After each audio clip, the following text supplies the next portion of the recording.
వీళ్ళు పట్టుకుని అవుట్ చేద్దామని అనుకున్నారు కదా. వీళ్ళకి దొరకకుండా నన్ను ఒక అంకుల్ సేవ్ చేశారు. గుణ అంకుల్. ఓ, వీళ్ళకి అంకుల్ అయితే నీకు కూడా అంకులేనా? అవును మరి. భవానీ తీసుకురాలేదా? నేను రేపు తీసుకొస్తాను, సరేనా? సరే, promise. Promise. Madam, just miss. లేకపోతే చాలా పెద్ద ఇష్యూ ఫేస్ చేయాల్సి వచ్చేది. అతడి ప్రశ్నలకి మన దగ్గర సమాధానం కూడా లేదు. ఏం సమాధానం? ఏయ్, కోన్ బనేగా కరోడ్పతినా? అలాంటిదే. పిల్లలు, శిశిరం తీసుకుని వెళ్ళండి. రండి ఆంటీ, మనం లూడో ఆడుకుందాం. లూడోనా? భలే భలే భలే, పదండి ఆడుకుందాం. శివగామి, నువ్వు కూడా ఆడతావా? మీరు ఆడుకుంటూ ఉండండి, నేను తర్వాత జాయిన్ అవుతాను. పద.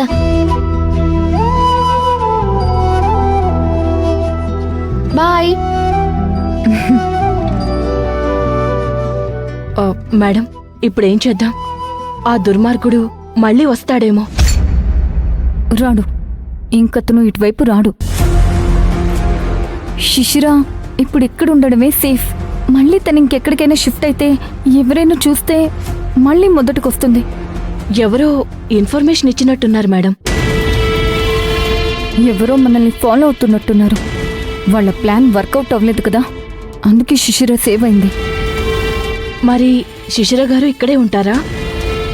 ప్రస్తుతానికి తను ఇక్కడే ఉండడం బెటర్. సరే మేడం.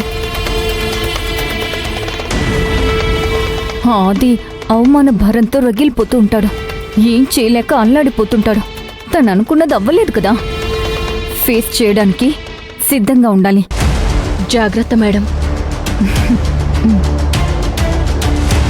శిశిర జాగ్రత్త. ప్రస్తుతం ఇలాగే ఉంటే తర్వాత ఏం చేయాలో చూద్దాం. అలాగే మేడం. సరే, నేను వెళ్ళొస్తాను. సరే.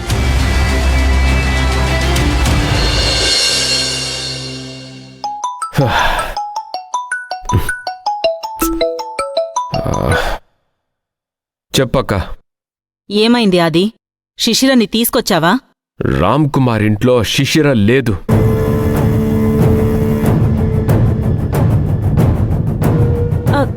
అదెలా సాధ్యం? ప్రభాకర్ కళ్ళారా చూశారు. ఆ శివగామి డాక్టర్ ఇంటికి వెళ్లడాన్ని చూసి కన్ఫర్మ్ చేసుకున్నారు. శిశిర ఆ ఇంట్లో ఉండి తీరాల్సిందే. నేను అలాగే అనుకున్నాను, అందుకనే కదా వెళ్ళాను. ఇల్లంతా వెతికాను, ఎక్కడ కనిపించలేదు. నువ్వు వాళ్ళింటికి వెళ్లడం వాళ్లకి ఎలాగో తెలిసిపోయింది. అందుకే శిశిరని షిఫ్ట్ చేసుంటారు. నాకు అలాగే అనిపిస్తుంది. ముందసలు శివగామిలా చేసేదే కాదు, ఏం జరిగినా ఫేస్ టు ఫేస్ డీల్ చేసేది. ఇప్పుడు మనలాగే ఆడటం మొదలు పెట్టింది. అందుకే శిశిర అక్కడ దొరకలేదు. అలా అని నువ్వు సైలెంట్గా ఉండకు. శిశిర ఆ ఇంటికి వచ్చి తీరాల్సిందే అని నువ్వు ఒత్తిడి చెయ్యాలి.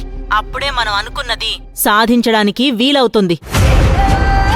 శిశిర బయట ఉంటే వాళ్ళు ఏం ప్లాన్ చేసినా మనకి తెలీదు.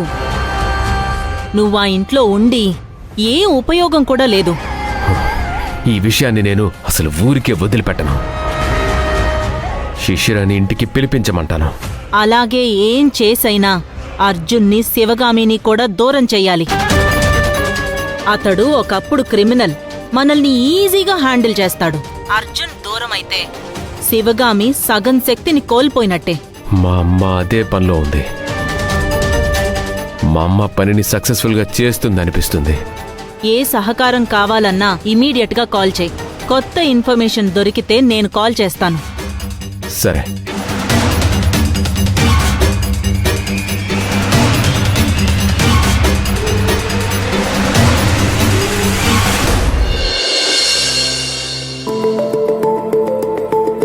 గుణ, ఒకసారి రాధిక వాళ్ళ ఇంటి దగ్గర ఆపు. ఒక 10 నిమిషాలు మాట్లాడి వెళ్ళిపోదాం. 10 గంటలకు మీటింగ్ ఉంది సార్. ఇంకా 10 నిమిషాలు మాత్రమే టైం ఉంది. ఇప్పుడు వెళితేనే కరెక్ట్గా 10 గంటలకు రీచ్ అవ్వగలం. కానీ అక్కడికి వెళ్ళి ఆఫీస్కి వెళ్ళాలంటే లేట్ అవుతుంది సార్. ఎంత? ఒక అరగంటే కదా, వెయిట్ చేస్తారులే. సార్, మీరు తప్పు చేస్తున్నారు సార్. మీటింగ్ వదిలిపెట్టి మీరు ఆ ఇంటికి వెళ్ళడం కరెక్ట్ అనిపించడం లేదు. శివగామి మేడం మీ మీద చాలా నమ్మకం పెట్టుకున్నారు సార్.